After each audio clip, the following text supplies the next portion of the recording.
Hi, I'm Nancy Harrington. It's May 14th, 2013, and I'm interviewing Edward James Olmos on behalf of the Archive of American Television in Encino, California. Hi, so we're just going to start with about 10 minutes of background information. What was your name at birth? Edward Weezar Olmos, O-L-M-O-S. And where and when were you born? I was born on February 24th, 1947 in Los Angeles, California. And where did you grow up? In the east side of Los Angeles, in Boyle Heights and then in Montebello. What are your parents' names and what did they do for a living? Pedro Olmos was my father. He migrated here in 1945. My mother was born here, Eleanor Weezar. And there you go. What traits did you inherit from your parents? I think the work ethic was pretty strong within what I saw. I was raised by my great-grandparents because my parents were working very hard. And we'd eat dinner together, but they were always working, both. And so it was always a real strong understanding of the work ethic. And I would say that that would be the strongest element that they gave me. What were your interests when you were a kid? I really had a strong passion at the very beginning, for baseball. I was about 5 years old, 5.5 years old when I started to play, and I couldn't catch the ball. I couldn't do anything, and it was magnified by the breakup of my mother and my father when I was around 6.5, 7 years old. I had started to play a lot when I was a kid, but it was just augmented by the departure of my mother and my father's marriage, and ended up going to an extreme on it, in which I started to play every day, 7 days a week. I played whether it was raining or not. It doesn't rain much in California, but it didn't matter what the weather was. I was always outside playing the game. And it kind of kept me entertained and kept me, understanding of myself. And with the amount of time that I spent on it, I got to be pretty good. And by the time I was 10 years old, I was very good at playing the game. And had moved into a higher league. Even though I was only 10, I was playing with 15 to 20-year-olds.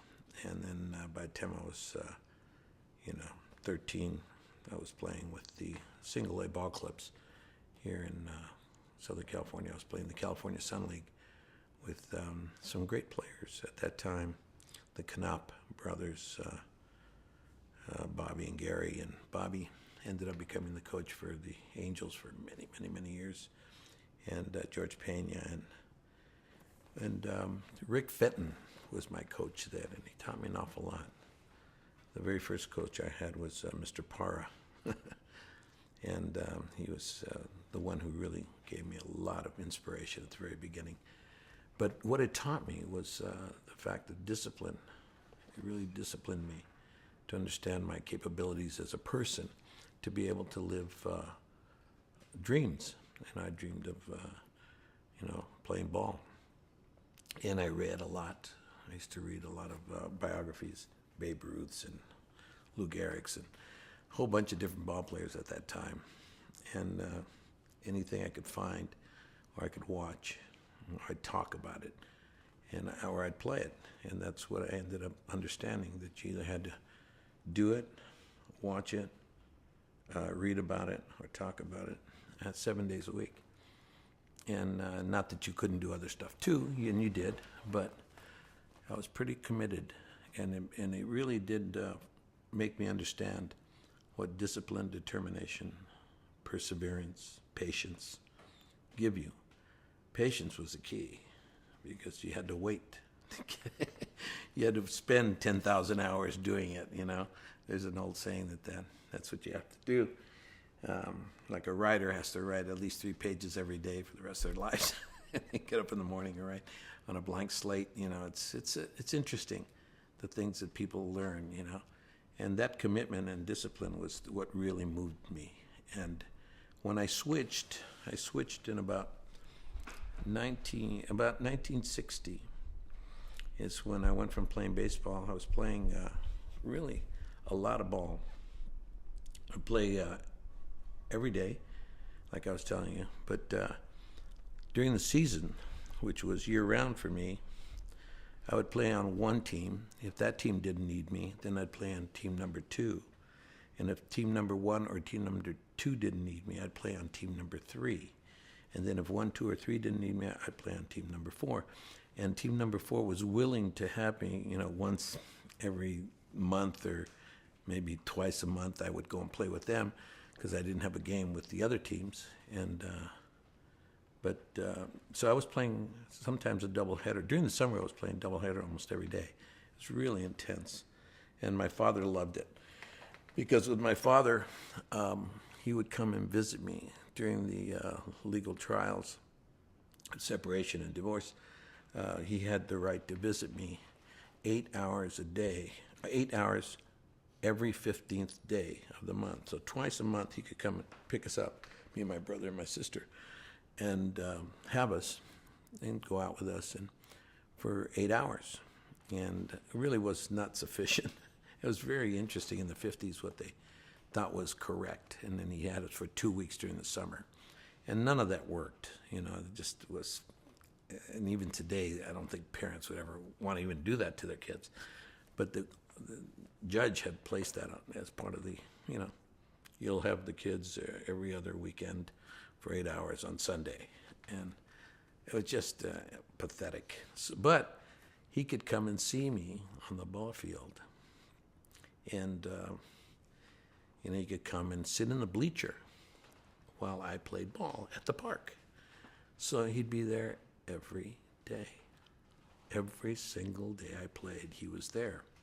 Very interesting because then my mother found out that my father was coming, so she started to come and sit in the other bleacher on the other side. So at that point, I had both parents in the bleachers watching me play ball.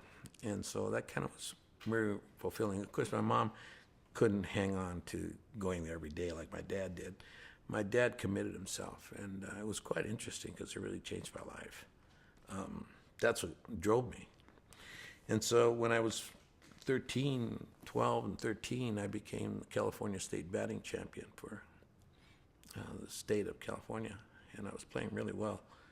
And everyone was pretty confident. I was being scouted already. I was already being brought into the Dodger Farm Club. I was playing in the California League, like I said, with the Dodger Farm team. And, Eddie Roebuck and Sandy Koufax and people like that would play there, and I would catch them because I was a catcher, and I was a small little guy. But I could hit. I never hit a home run, but I could hit the ball. You either had to walk me, or if you put it anywhere close, I would hit the ball. And I would hit it almost anywhere I wanted to place it. It was really interesting. It was all subconscious because, it was an expertise of knowing how to hold your hands. But, I could make the ball go this way, or make the ball go this way, or make the ball go straight up, or make the ball go over the second baseman. I never hit a home run, but I always got on base, either by a walk or hit. And that's what gave me the accolade. So with that in mind, I had finished in 1960. I'd finished a doubleheader, and I was in a small little bathroom we had in the house. It was really a small little house, and there was quite a few of us living in it. And I was taking a bath, and my father comes in and goes, make sure you wash behind the soap from behind your ears. As I told him, I'm not going to play ball anymore. I want to be a rock and roll singer. 1960, I'd been listening to rock and roll since about 1956, 55. I was listening to KFWB and the music coming across from that period in time. And I had, listened to Little Richard, Buddy Holly, Richie Valens, Elvis Presley. And the movie was switching from this kind of pop. I remember it was like stuff by Sammy Cahn and Love and Marriage and those kind of songs, with Pat Boone singing, Hound Dog, and taking a hit that was done by an incredible artist, and then created and redone by Elvis Presley, and then was redone by Pat Boone, Hound Dog, and the original by Elvis, that is, Mama Thornton, I think, was the one who created the song back in the early 50s, and then, or maybe even earlier. And then Elvis got it and did his version of it, which was very powerful. And you got to remember, rock and roll was not on the radio then. It was, like I said, it was Lawrence Welk. It was a whole different kind of format. And then it broke loose. And it was kind of like, they called it devil's music because it was so, shocking to people. And so it was switching, and I got involved in it, and I really appreciate it. I listened to it. My father, at the age of 10, he started to teach me how to dance. He was a very good dancer, not a professional dancer, but his family loved to dance. He was one of 14. So he started to teach me how to dance. And he ended up teaching me how to mambo, how to cha-cha-cha, how to swing, how to jitterbug, how to, waltz. And he taught me a lot of different kind of dances. Him, my sister, and my brother, we'd all dance when we go visit him at his little apartment. And it was great because he'd put on music. And this was now where we go and like help him, and we had a good time. And always like cleaning the house, and we'd be dancing around. And it was just a lot of fun. And music became an integral part of my life. So when I told him I wanted to be a rock and roll singer, he kind of like just said, make sure you get the soap cleaned out from behind your ears. And he walked away. And that next day, I didn't go to practice. I didn't go play a game. I went next door with a friend of mine, Danny Diaz, who lived right next door, about 2 houses down. And he was a guitar player. And he had started to play guitar, and him and another wonderful guitar player, Herth Martinez, who really became one of the great jazz guitar players of our time. And he was listening to Barney Kessel and Joe Pass and a bunch of really great artists at that time. And here we were in East LA, a bunch of East LA kids.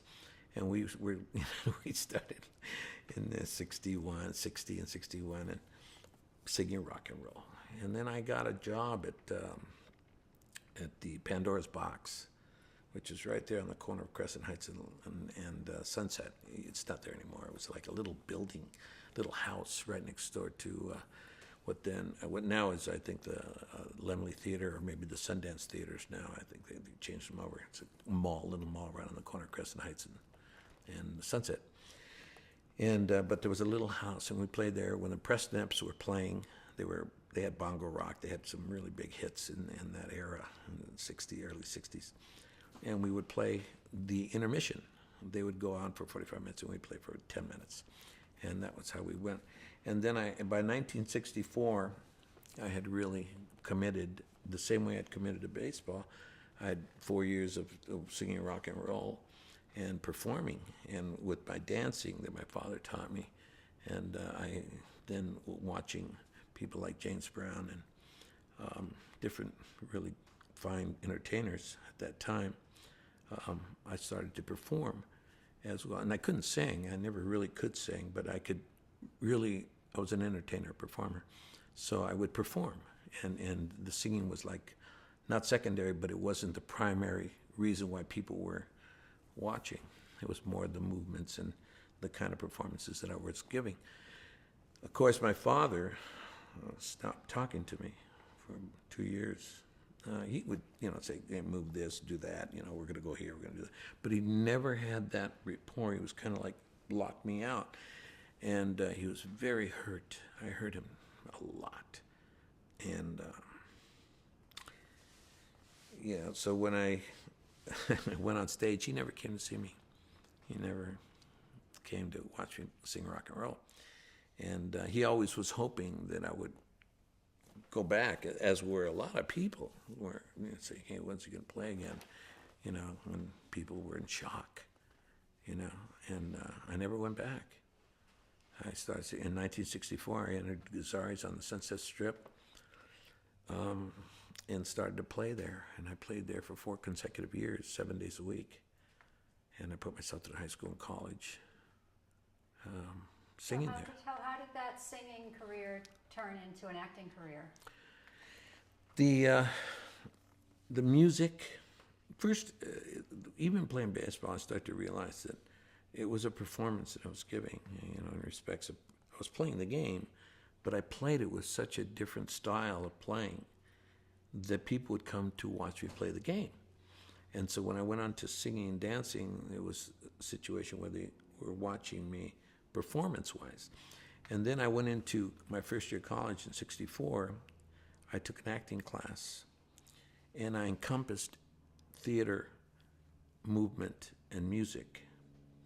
And then with the discipline that I had learned through baseball, sports, I added that to the mix, and I started doing theater as well as performance. And I wanted to really augment the situation that I was going into. And that led me into doing music for the Actors Studio for Lee Strasberg back in about 66, 67. And I walked in there, and I couldn't get into the theater. I mean, it was impossible to get in. I would go audition, and I'd give them my $40. Or at that time, it wasn't 40. I think it was $5. And you could audition every 6 months to try to get into the Actors Studio. It was really, thank you, kid. And at that time, I was studying, Stella Adler. I was studying Meisner, which was different than what Lee Strasberg was teaching. So it was interesting to watch them, because I would be performing the music for their, different avant-garde kind of pieces that they were doing there. I would just improvise just about. Well, I would play piano, and I'm not a good piano player either, but I could play chord. And then we ended up helping, and I would watch it and learning and see the way that they would treat the artists. And it was tough. It was really tough to watch these kids go through this. It was amazing. Plus I was taking acting at the school, and I started doing plays. And I was doing it. I was working at the Cellar. I was working at off L.A. Theater, which is really far off of Broadway. And that's where we started in the early 60s, mid 60s actually, to combine music, movement, and theater. And then I went ahead and continued until 1978. I did a piece of work that kind of encompassed everything, encompassed movement, music, singing, and dramatic and comedic acting, all of it in one, in a piece called Zoot Suit, which they turned into a film. But it was a play first, and it was really well received throughout the country and around the world. It was probably the most invigorating piece of work that had come out in the 70s. Even though they had Ava, they had Evita, they had quite a few other pieces of good theater, musical kind of theater, but this was drama and music, similar to, not as musical as Evita was at that time, but it had a lot of music in it, a lot of singing, and it was perfectly in tune with what I had been studying for a long time. So I was right on time, and I call it luck. When opportunity meets preparedness, you're lucky. Well, that was, for me, my luckiest moment, because it all came together. And I'd been doing work in theater for many years by the time, almost 14 years, by the time that piece came out. So, and as far as television, I had gotten inside of television in about 1973, 72, 73. And a friend of mine, I had just gotten my SAG card. It was really hard to get a SAG card. It's almost as hard as it was for getting a theater equity card, too, was kind of hard. But the SAG card was really hard. That took me around 6, 7 years. Couldn't get in. I mean, you had needed a job in order to get the card, a union job to get the card. You needed to get the card before you could get a union job. So it was kind of like the catch-22 situation. And finally, Floyd Mutrix was doing Aloha Bobby and Rose in 1972, and he hired me as a just an extra. And in the processes of getting the situation set up for the scene that he was working on, and I was in one of hundreds of people in this billiard hall, in Hollywood Billiard Hall, right there in Hollywood and Western. Floyd was having a problem with the scene. It wasn't working. There was no tension in it. I couldn't even hear what they were doing. I was so far away. I was in one of the pool tables all the way at the wall. And they were in this other, there was 100, I don't know how many pool tables. There had to be at least 60, 70 pool tables, and they were all full. So there was 100 guys in there. And I remember he was doing it, and they kept on doing it and doing, and I could see that they were talking, always talking, and they'd shoot a little bit, and then talk, shoot a little bit, talk. And so all of a sudden he stopped it, and he lined us all up against the wall. And he was looking, and I said, "Oh boy, he's looking for something. I don't know what he's looking for, but I'm right here." He's putting that feeling out. I'm standing, hey. And as far as he was concerned, I was just a street kid, because he didn't know anything about me. He hired me on the street corner because I looked like the kind of person that he wanted. And a friend of mine had told me to go stand on this corner, the corner of Woodman and Ventura. And he came by with his car, and he says, "You're here for the audition." And it was raining. I was underneath the Orange Julius sign, and it was cold, and I was wearing all kinds of clothes. And he came down, and he had a little Spider, a Porsche, the kind that James Dean crashed in. And he had lowered the window a little bit, and I couldn't even see him. He says, "You're here for the audition?" I said, "Yeah." He says, "Turn around." So I did a real quick turnaround, and I'm looking at him, and I'm in character. I mean, a street character, because I knew the guy was a street guy. So I'm not saying, "Hi, how you doing?" And I'm playing really very distant, very, cold and distant and real defensive. He says, "Be down at the Hollywood Billiard Hall tomorrow morning, 6 o'clock. Boom, and he took off. So I guess I got the job. So I'm an extra, yay. So I went over there, and then this scene was happening, and like I said, he lined us all up. So he's coming across the line, and I'm saying, "I'm standing right here," and I'm saying, I'm here. And he's really, the place is huge. He's got to be about 6 or 7 pool tables away from me, looking at all of us standing against the wall. And he goes right by me. I catch his eye for a split second, but he keeps on going. I said, no, man, you got to come back. You got to come back. I'm over here, man. I'm over here. And he starts to come back. And I said, "That's it. Keep on coming. That's it. Okay, now here I am." Boom. And he nails it, and I'm nailing him. And he looks at me, and he says, "You, come here." And I said, "Okay." And I walked over there. And now, again, I'm in character. I'm not at all just playing like I am, normal like this. I have a Midwestern kind of a speech pattern. And I was playing an East LA kid. So immediately I drop into the East LA slang kind of talk. And he says, "Can you talk?" And I said, "A little bit." And he says, "Can you say that's how they play uptown with markers?" And I said, "Yeah." And I didn't repeat it. He goes, "Okay, all right, let's try it again." And so I tried it again, and they went on to, I had no idea what the scene was about, but I was listening, just listening, and the camera was on. Paul Lamette was the actor, and it was Bobby Carradine's first performance, and Paul Lamette had just come off of a very successful film, Lucas's movie of all the kids at the local store, the local restaurant. What is it called? American Graffiti. Thank you very much. I knew I'd catch it. American Graffiti, and Paul Lamette was one of the kids that was in it, with Richard Dreyfuss and a whole bunch of beautiful people that had come out of that era. So he was starring in his first major role. And so the scene was he was talking, and I was behind him just looking over his shoulder. And they do the lines, and it gets to the part where I have to say, "That's how they play uptown with markers." And I don't say anything. And the tension grows, and and now, my guy who's standing on the other side, the head of my gang was on the other side just looking at him. And now it's my turn, but I'm not saying anything. And Lamette, you could see that Paul was really getting very nervous that I'd either gone up on the line or I wasn't going to be able to say it. I wasn't confident enough to say it. So he turns at me to look to see what's going on. Again, he's very, very nervous. He turns and looks at me, and I'm right next to him now, face to face. And I say, "That's how they play uptown." And Marcus, right into his eyes, his face, not talking to my guy, but talking to him. And then he looks back, and now he's caught. And he looks back, and boom, Floyd Mitchell says, "Cut, that's a take. All right, let's move the cameras around the other side." And then, so that's what I started to work in front of camera. And then Paul started, and Floyd gave me some more lines. And for 5 weeks, I worked on the movie. And of course, the stuff that he invented for me to do was never used. But I got my SAG card.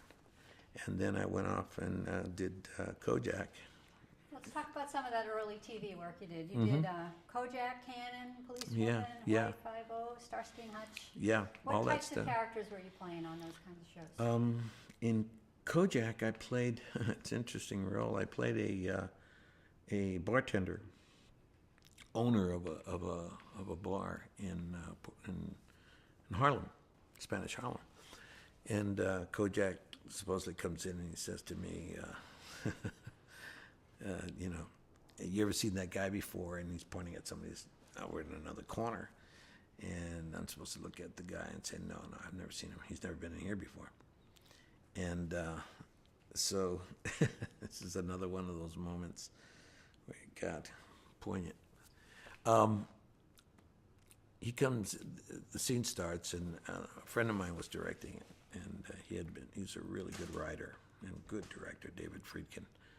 And David and I had been friends for quite a few years before this all took place. And he was a creator of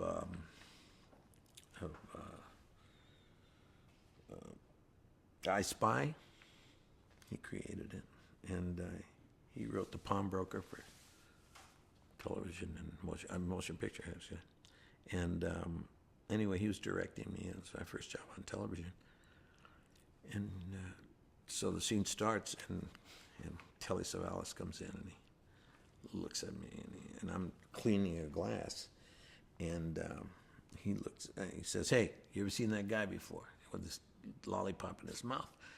And I look at him, and I kind of chuckle, and I keep on cleaning, and I don't say anything, and and then David goes, "Cut," and everybody goes, and David comes over and goes, "Did you forget your line?"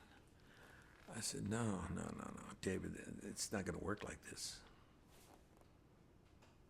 It's my first job. David, this is not going to work for me. Man, it was terrible. Now that I think about it, what an incredible moment. I said, I don't know who this guy is. He walks in here. This is my bar. We're in Spanish Harlem. This guy's sucking on a lollipop. Am I supposed to know who he is? He goes, no, you don't. I go, because then why would I answer him? Who in the hell cares? You want to buy a drink, tell me about it. But don't come in here and ask me questions about my patrons. Who are you? And so Telly hears this and goes, "Oh, God, a prima donna," and walks out of the scene. So like an hour, he's inside of his trailer, and I go, "Oh, my God, did I blow it?" And I said, "Oh, this is terrible. My first job, I'll never work again. This is it." And David went out there, and he's talking to him, and then he comes back. David finally comes back, and he says, "Okay, we're ready to do it." I said, "Great." I said, God in heaven only knows what's going to happen. And I'd done enough theater, I'd done enough work to know that, the complexity of a scene comes through your moment to moment, and how well you live that moment to moment in front of camera, and the unspoken word speaks the loudest. So I'm standing there, and he comes in and he says, instead of saying, "Hey, have you ever seen that guy before?" He comes in and he shows me his badge. He flips it very quickly, very arrogantly. "Fuzzy Wuzzy, baby. You ever see that guy before?" I looked at him and said, "No, never been in here. Easy, simple. Cut, okay, the other side, boom, got it. The scene worked better, you know, it really did. And even David, after he came back and said thank you, it worked a lot better than him coming in and asking it. Because there was a reasoning behind this craziness that I'd caused. And so that was the start of my, and then in Hawaii 5-0, it was very interesting because Jack Lord, I was working, by this time they had pushed me into a guest star lead. And I come walking in and we're working, and he has never shot anybody.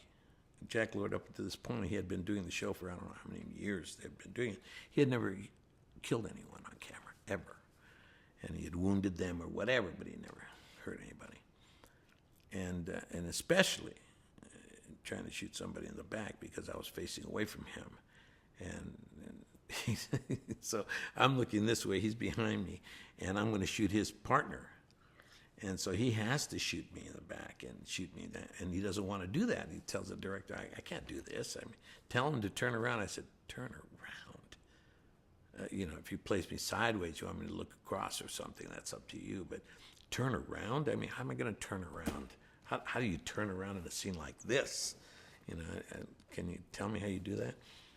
And so it was a big discussion. And finally, Jack had to shoot me in the back or else I was going to kill his partner. So he had no choice. You know, there was justified the behavior that I was asking. The scene was asking, not me, but the scene. And so he did it, and that was my first time on on Hawaii 5-0. And believe it or not, it was my last. Never worked with them again either. It's a one-time shot, I guess. I don't know. Now, you mentioned Zoot Suit. How did that impact your career moving forward? God, Zoot Suit was an incredible moment in not only in my own life, but in the art form, in theater. Luis Valdez, truly one of the most gifted playwrights that America has produced, as well as especially a Latino. He had been doing theater since the early 60s, and he had worked with Cesar Chavez in the Fields and did El Teatro Campesino, which was his group, and they really helped in the real plight of the Chicano movement in the 65, 64, 65, 66, and into 67 68 when it really took hold.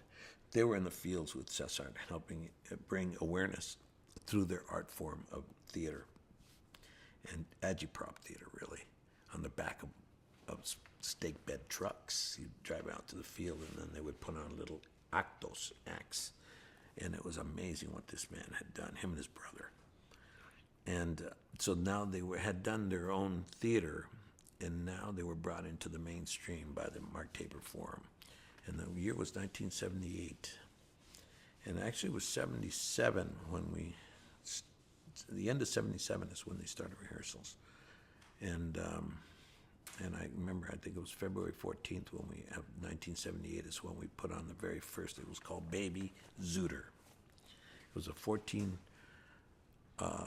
I take it back, it wasn't, it was all taking place because it was 14 days of rehearsals and 10 days of doing the play. And so we started rehearsing at the beginning, right after the first of the year.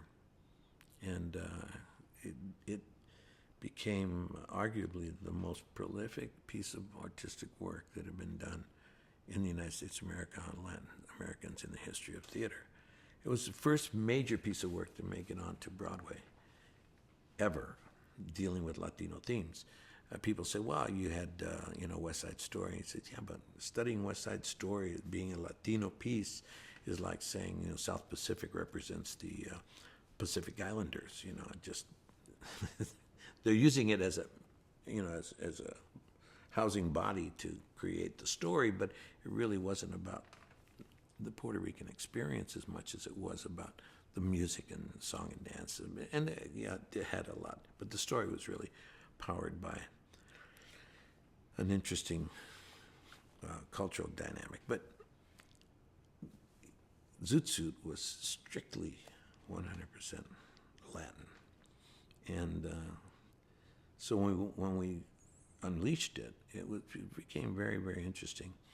And it hit very hard in the Baby Zooter. And they brought it back for the main season. And it was going to open the main season. It was so successful.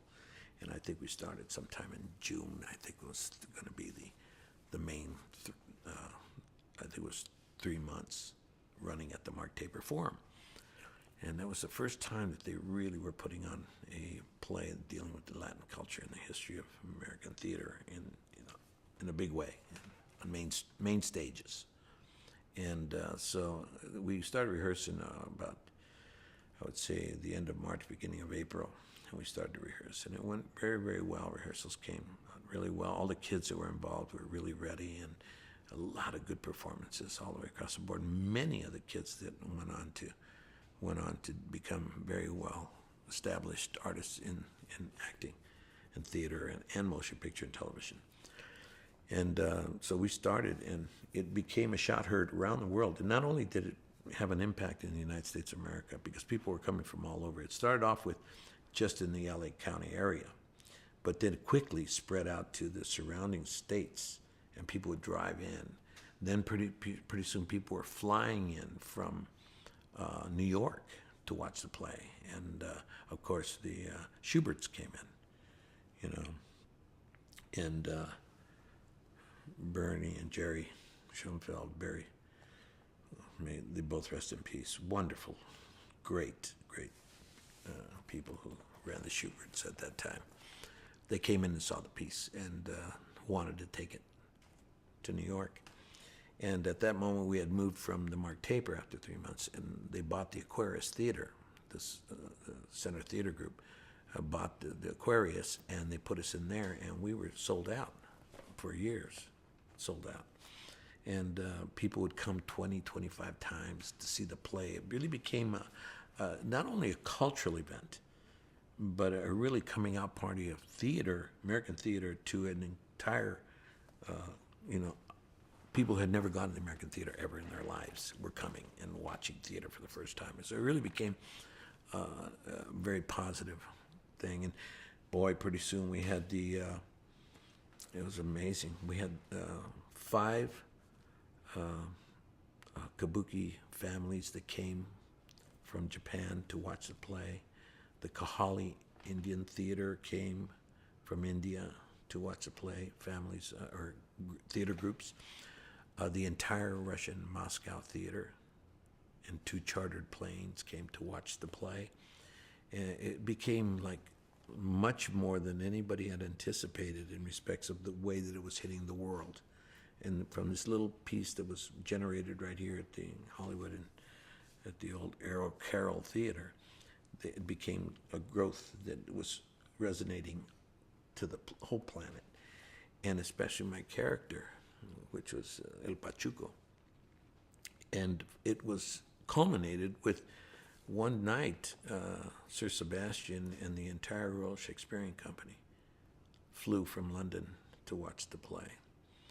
It was amazing, because we didn't know what was going on. We just knew that we were just East LA kids that were trying hard to do something, original and help Luis Valdez, who had written an extraordinary piece of work on the Sleepy Lagoon murder case and had done it so beautifully. It was just exquisite to watch. I got to see it because there was kids that took over our production.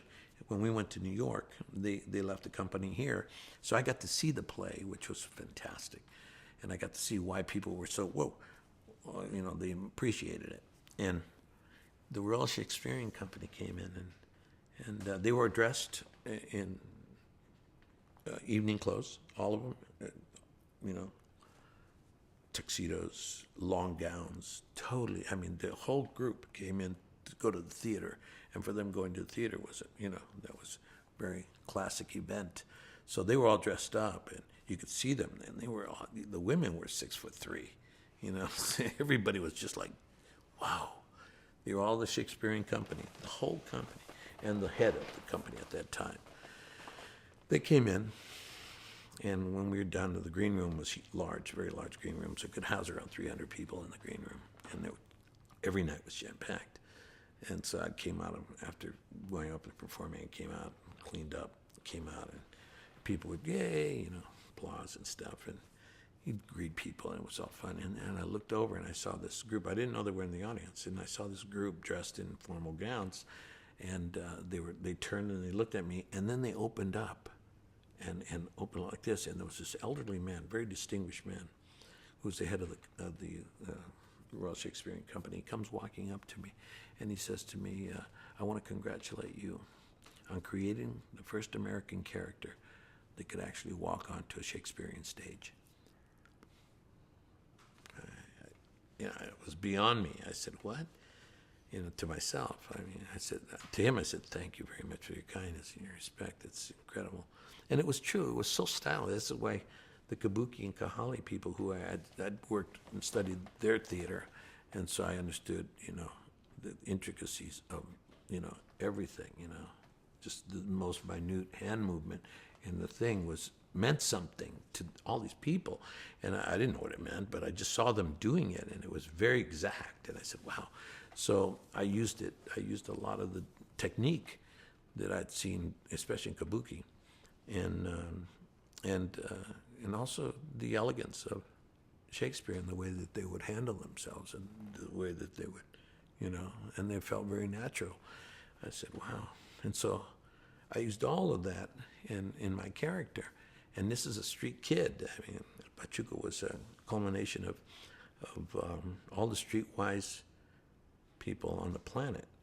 And we found out that the Greeks had a Pachuco, that the Armenians had one, and there was these streetwise people that really were just like understood and really controlled the streets with their presence, and they used to use pride, self-esteem, self-respect as a shield in front of them to hold down the presence, And I said, wow. And so when I was raised around these kids when I lived in East LA.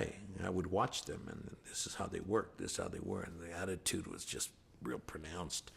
And so I used all that, and then we spoke a language that had been, and still is, one of the disappearing languages on the planet. It's called Calo, C-A-L-O, and Calo is a mixture between Spanish, Gypsy, and English, all mixed together, and it's very different.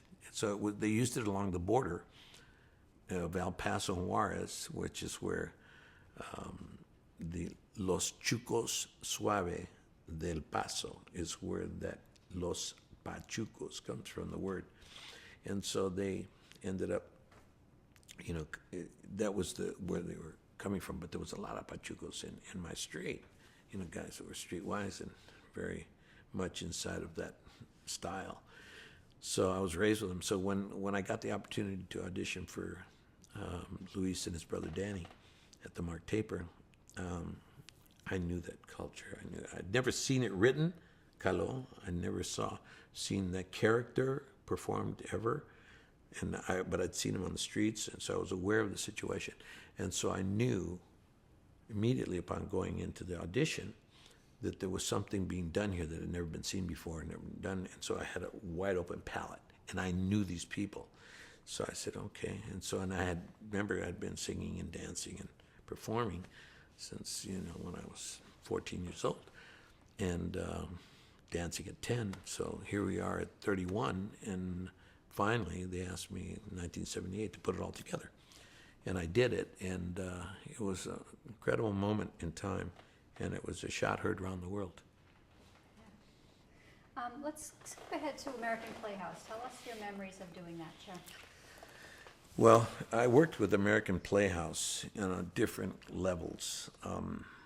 We did quite a few pieces for American Playhouse. Most memorable was The Ballad of Gregorio Cortez, of course, Stand and Deliver. PBS has been probably the catalyst for some of the finest television that's ever been, or the best usage of television. I mean, cable could not exist without public broadcasting. All the science, Discovery, History Channels, all that kind of stuff. It all comes from PBS. And so we worked with American Playhouse.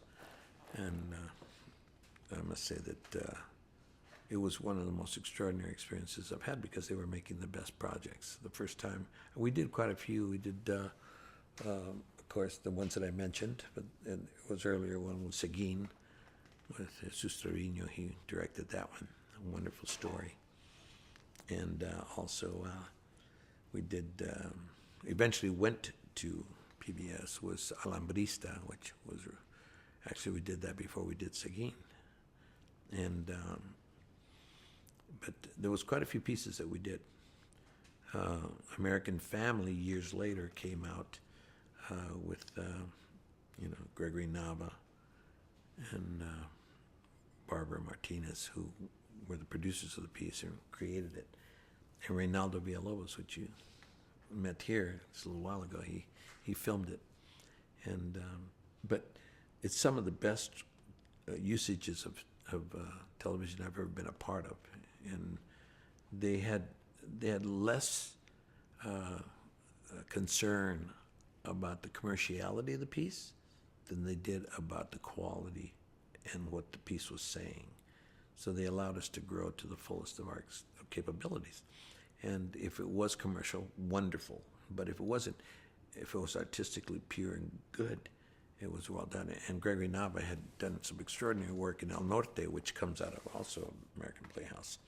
They helped fund that picture. And American Playhouse did a lot PBS did a lot for the advancement of our culture and of the stories of our culture for the mass audiences. I take my hat off to PBS. Excellent. Let's talk a little bit about Miami Vice. Oh. Tell us what character you played. In Miami Vice, I played a Lieutenant Martin Castillo, and it was probably one of the most interesting journeys that I took and have taken in television, because it was such a well-received commercial piece of work. I joined in opening season, episode 4. By the pilot and 3 episodes into it, Gregory Sierra, which was playing the original lieutenant, stopped. They shot him and killed him. They killed him off. And I don't know exactly why. I just do know that he didn't want to do the show anymore. And he asked, can you get somebody else? And so he was replaced by me, Michael. Oh God, another Jan Blake. Michael Mann. Michael Mann, thank you. I hope you'll edit that little foot. Okay. Michael Mann called me and asked me if I'd join up with the show. And this is a wonderful story to start off this whole venture. I had done the Ballad of Gregorio Cortez in 1981 and 82, and we had helped produce it and helped write it. And my partner from years before, when we did Alambrista together, Robert M. Young, directed. I brought him in to direct, and I wrote the music with my friend Michael Lewis, wonderful musician, composer. Both of us created the music, and I got Reynaldo Villalobos, my trusted friend, to come in and be the director of photography. And we went on our way to make this movie. And we made it, and it came out very well for PBS. So I was walking around the country after PBS showed it on the air. I was walking around with the cans, because after it was aired, it just sat there. So I asked them if I could take it and release it as a major motion picture. And they said, of course. Yeah, whatever you like, go ahead. So I said, okay, that sounds good. So I ended up walking around, and I started to show it in theaters. And upon showing it in theaters, what happened was that people, like the first time we ever showed it for free, we showed it at the Los Feliz Theater right there in Los Feliz in Los Angeles. And we invited every friend that we had, everybody that was in the cast, called their friends. And about 300 people showed up to just about a 550-seat theater the Los Feliz. So 300 people show up, and we were so excited. And they saw it. They saw the movie on the big screen. First people to ever see it on the big screen. And they saw it, and boy, they really appreciated it. And I said, listen, we're going to show it again next week at 10 o'clock in the morning, next Saturday at 10. Thank you for coming. Tell your friends. You know, if you enjoyed it, tell your friends. It'll be here for free. Thank you so much. And we invite you if you would like to come back. That week, we didn't call anybody.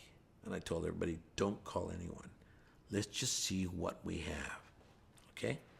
And we'll see what happens the following day. So the following Saturday, we were standing out in front of the theater, and we got there early, and we're standing there, and people started to arrive. And people say, hey, I was here last weekend, man. I brought my friends, walking with 10 people, 8 people. And over 450 people saw it. And then we did the same thing the following weekend. I was paying I would rent the theater for $250. And so I was renting the theater. I rented it again at 10 o'clock in the morning. They loved it because they were selling popcorn. I mean, they loved it. These people would come and they'd buy stuff at the concession stand and walk inside and watch a movie. And it was for free for them. And sure enough, the following weekend, without us saying anything, word of mouth, it was sold out. The whole place was sold out. I said, wow, my God. And in the audience is a guy who was going to school at USC in Charles Chaplin's film class. And he told Charles, Charles at that time was the critic for the LA Times. He told him, you got to see this movie, And so one of the weekends, the 5th weekend, I think we moved there because we couldn't use the Los Feliz. We moved it over to Wilshire Boulevard. And we were at one of the theaters on Wilshire Boulevard, and he came to see it. And all of a sudden, there was a full-page critique on this movie that you couldn't pay to see. And it was being held for free. And I said, oh, my God. And so we ended up, he ended up doing this thing. And the following weekend, it was 800-seat theater. And it was over here on Wilshire Boulevard. And jam-packed. People were we said, what's going on, right? And sure enough, it exploded. Nobody had to pay. People were coming from all over the city, and Norman Lear's company with Jerry Parencho asked to see it. So I showed it to Jerry, and Jerry saw it in the screening room with his legal staff and his buyers. There was about 8 of them at the embassy, and they saw it, and they bought it. He says, oh, I want this picture. And he paid for it, what the movie cost. Now, this picture had been seen for weeks for free on theaters and had been shown on television on PBS. And this guy bought the picture for what it cost us to make. And he wanted to distribute it. And he did, and it became very successful. So I was walking around with this picture, very proud and very happy that my life had done Zoot Suit. By this time, I had done Zoot Suit. I had done Blade Runner. I had done Wolfen. And I went on to do a Zoot Suit and the Ballad of Gregory Cortez. So I was really feeling strong. And Michael Mann calls me up and says, "Why don't you like to do Hawaii Five-0?" I said, holy mackerel. This is, God, I really, and I had no money. You got to remember, we all these things it was really interesting because I was a new artist. It didn't take much to have me working with them, and my agency was very modest and humble, and so we were able to work, but we weren't thriving and thrusting with money. And so we were staying alive, and I'm walking around in my Volkswagen, and 67 Volkswagen. The year was 1983, 84 now, with Michael calling me up asking me if I wanted to work on Miami Vice, and I said, thank you, but man, I can't do this right now. If you want me to come in and do a part, I can, but I can't sign an exclusive contract with NBC. I can't really, I have really had a strong sense of my characters, and I've had artistic control of my characters, including on Blade Runner and on Wolfen and Zoot Suit, and the artistry had given me the responsibility and given me the right to have my creative control of the character. And that was something that I really appreciated because, it's a wonderful feeling as an artist to have that responsibility. And so I said, I can't, Michael, I appreciate. I had seen Thief, a very strong movie, and I said, Mike, I can't do that right now. But if you want to use me like for 2 or 3 episodes, I'm in. If you want me to come out there and help you, I really could use the work. And he says, well, no, I'm looking for someone to take over the responsibility. It's got to be done quickly. I need you here tomorrow. Oh, I was like, well, I'm sorry, man. I hung up the phone, and my wife comes up to me and says, I think you should go talk to your son. Miko was 10 years old at that time. He was in his room, and she says, I think he's very sad. He's actually crying. He doesn't understand why his father doesn't want to work. Oh, it hit me like a knife to the heart. I said, oh, my God. I said, oh. It's because I hadn't been thinking about my family. I'd been thinking about my artistic world, right? And we needed money. We needed to survive. We were needed to go on with our lives, and it was very dangerous. But I had the feeling that the ballad was going to be successful if I could go around the country showing it for free to build a word of mouth so that when it came out as a major motion picture, it would explode and it would be successful, and I could go on making those kind of movies. So I walk in, I talk to my son, and I told him, listen, this is, I can't sign an exclusive contract. And I tried to explain to him, but he's 10 years old. But don't worry, man, we're doing fine. We're doing good. And I was delivering furniture at that time. And to support my family, I had started a delivery service. And so I could make money late at night delivering furniture from auctions to people once a week that would give me enough money to be able to survive that week and do what I needed to be doing. And it was late at night. And so from like 10 o'clock at night till about 6 o'clock in the morning, everything that they bought at these auctions, I could deliver to their home, and I'd walk in their homes 4 or 5 o'clock in the morning. We're here. Okay, bring the piano in. Okay. So we were doing that to survive. And I said, don't you worry about anything. And so the phone rings again. It's Michael Mann. And he raises the price. I said, wow. I said, Michael, what are you going to be doing next during this period? He goes, well, no, I'm going to be working on the show. I said, yeah, but next year, what are you going to be? Well, I have a movie that I'm working on. I said, what's the movie? I said, he says, Manhunter. I said, I'll take off on Hannibal Lecter. And I said, wow, that's fantastic. And so you're going to be going off to do that? Yeah. He goes, and I said, that's what's going to happen, man. I'm going to be able to do things that I haven't been able to do, and they're going to come right at the time period when I'm in the show. And this show's going to be, I had the feeling the show's going to be successful. And I know that if I get caught up here, and it's 24 hours of television, it takes about 10 months to make. So I'd have 2 months of being able to do anything outside of this television program. And I'm sorry, but I wasn't a major artist that could regulate, okay, we'll do the movie through my hiatus. Yeah, right. Anyway, yeah, so I said, I wish I could, but I can't. Okay? Want to switch? Need to switch tape. Go ahead. Thanks. Just